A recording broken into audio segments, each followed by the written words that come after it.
Babu ma yad'u bihi rajulu idza nazara ila ahli al-bala.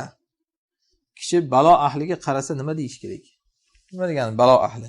Ya'ni men bir kasal odamga yoki bir majnun, shunga o'xshagan bir balolanib qolgan odamga qarab turib, kerak bo'lsa bugun men saroy mullalarga qarab turibman.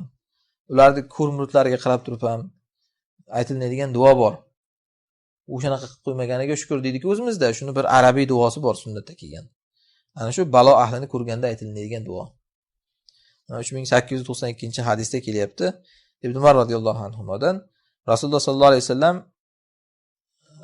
aytadilar: "Man faji'ahu sohibu bala'in", kimgaki bir balo sohibi to'satdan ko'rinib qolsa, ko'ziga uchratib qolsa, ya'ni shunda aytsa: "Alhamdulillahillazi afani mimma ibtalaka bih va faddalani ala kathirin mimman khalaqa tafdila", deb duoni aytsa, ana o'sha balolangan odamni balosidan unga ofiyat beriladi.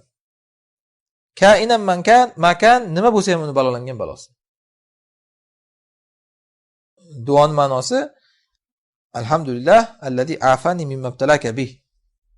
Allohga hamd bo'lsin, seni balolab qo'ygan narsadan Alloh menga ofiyat bergan. Va faddalani ala kathirin mimman khalaqa tafdila, yaratgan narsalardan ko'plaridan Alloh meni afzal qilib qo'ygan. Alhamdulillah, maymun qilib qo'ymadi, cho'chqa qilib qo'ymadi, it qilib qo'ymadi. Odam qilganda ham qancha bir shunaqangi majruh, mayib odamlar bor, o'shanaqalardan qilmadi. Sog'lom qilganda ham qancha kofir bor, sog'lom o'shalardan qilmadi, musulmon qildi. Musulmon bo'lganda ham qancha musulmonlar bor, musulmon qilmadi, musulmon qildi. Musulmonlarda ham qancha qalbim tozalari bor, o'shalardan qilmadi. Qalbim toza emaslarda ham qanchasi saromillarning murtlari bo'lib yurganlar bor, ko'rmurtlar, o'shalardan qilmadi. Boshqa ko'rmurut bo'lmaganlar tashqariga chiqib hijrat nimaligini bilganlarda ham qancha bir mutaassiflari bor, ularda ham bir o'zining shayxparastlari bor, o'shalardan qilmadi. Qancha odamlarni ichidan ilikdan o'tkazib saralab shu iymon shu narsalarni tushuntirib qo'ydi Alloh deb, ana shu zikrni aytsangiz, o'shalarni balolab qo'ygan balolardan Alloh sizni balolamaydi deyaptilar. Ofiyat beradi. Ufiya min dalikal bala'i kainan makan. Nima bo'lsa ham balo, o'sha balolardan balo beradi Alloh. Ya'ni ofiyat beradi. Buni Sulaymon alayhisalom aytganlar. Ko'p xaloyiqlardan Alloh bizni afzal qilib qo'ydi, alhamdulillah deb duo qilganlar.